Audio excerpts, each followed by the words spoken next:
In the spirit of doing our voter education segments that we do so well here, that's what we pat ourselves on the back for, and seriously, we're lucky to have this next gentleman with us, Jay Paul, our director. If we can see Jim Neal, who is an investment banker, an entrepreneur, and many, many things. He is a fine gentleman who is also a Democratic candidate for U.S. Senate, and we welcome you. Good to see you, Jim. Good to see you, Jim. Thanks for having me on. Oh, my pleasure. And, now I want to point out, for those that might have missed the segment, we did do a segment with State Senator Kay Hagan, who helps to upset and replace the incumbent Republican Senator U.S. Elizabeth Dole. But to do that, she's got to get past this gentleman. Now, the primaries are coming up. Before we get to the issues, let me get some controversy out of the way. A few months ago, you were very open about the fact that you're gay.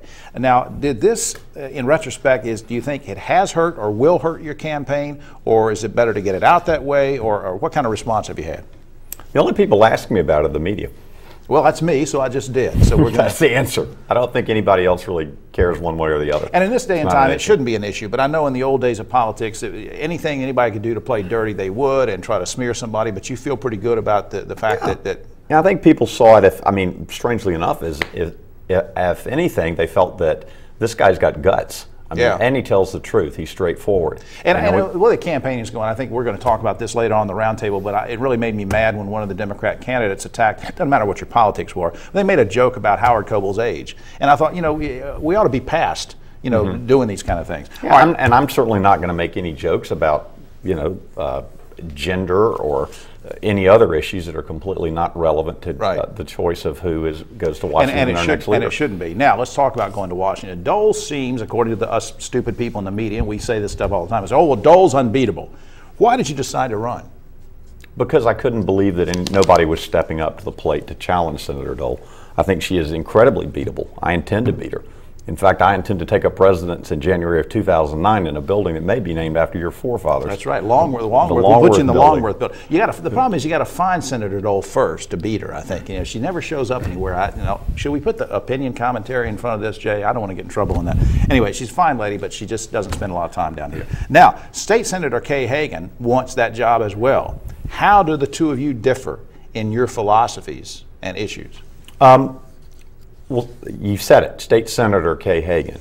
Senator Hagan has spent her life as a career politician.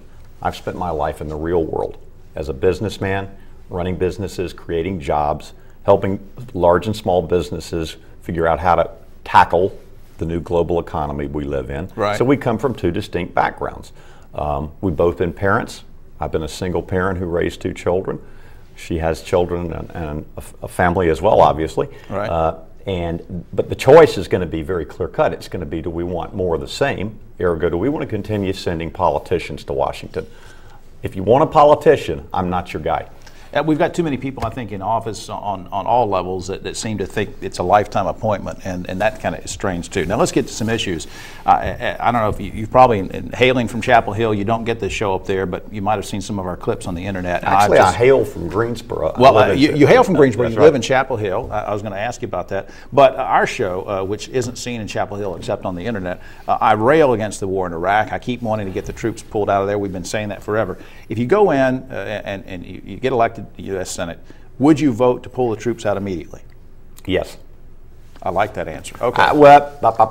I'd vote to pull the troops out on a timetable that was consistent with the best interest as dictated by our commanders on the ground. It'd be immediate pullout, but it might be phased out. Yeah, but I think we've got national interests we have to protect. You can't just up and cut out of Iraq really quickly. We've got billions of dollars of equipment. We've got the largest embassy in the world, and we're going to need to have a presence there to protect our strategic national interest. What about NAFTA and CAFTA? As you well know, nobody has to lecture you on this. There have been thousands and thousands of jobs lost in North Carolina. Plant closings, where I call them these evil corporate guys that take advantage of loopholes in these trade agreements, shut down plants and hire people in Puerto Rico or whatever, Dominican Republic. Would you take a vote to repeal NAFTA and CAFTA? I would certainly look at it. I can't tell you absolutely positively, but I will tell you that we have our trade agreements that we've entered into right now are not working. They're not working for America. They're not working for our workers. They're not working for our corporations either.